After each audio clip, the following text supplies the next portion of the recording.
haddaan masaajidka galaa waxaan noqdaa faqiir. السلام عليكم ورحمة الله تعالى وبركاته. ولا ليال إلهي جل وعلا هيدن حفديو من البادوك كجوكتان ولكن عبد القني خيركي وناقد اللي جعل ما تحن جعل إن شاء الله إن إذا لقيت شذا هل أرين أو عجيب أرين تاسوء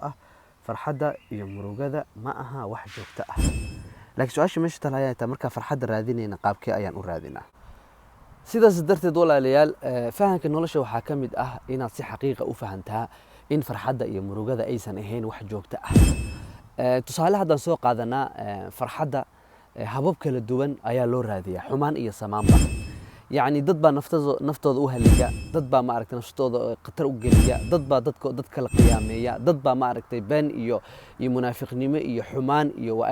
waxyaalaha kala duwanba umara siday farxadda u heli lahaayeen laakiin muhiimadda waxay tahay farxadda ay raadinayaan ma mid xaqiiqo ah mid oo qiyaali iska ah oo naftooda iyo shaytaanka ay u camireen maalmaha kamid anigoo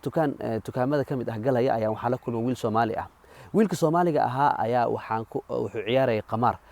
markuu ciyaarayay ayaa waxaan ku yiri walaalkiiyo maxaad qamaarka u ciyaaraysaa jawaabtu isiyay ayaa waxay ahayd mid aan ka cajabo wuxuu yiri aniga haddaan qamaarkan ciyaarani noloshayda dhan waxay noqonaysaa eber oo kuma noolaan karo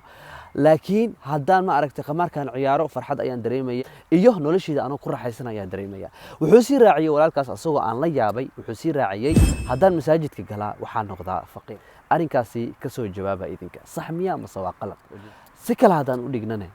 qofkaasi farxadda muxuu ka raadiyay meel wanaagsan mise meel xun su'aasha kale aan weydiina waxay tahay yaa ku qasbay in uu arrinkaasi dhaho masaajidka markaa gal faqiir ayaa noqdaa markaa khamaarka ciyaaro waxyaalo kale aan sameeyeen farxad ayaan dareemaa wajazaakum allah khayran jawaabta idinka sugaya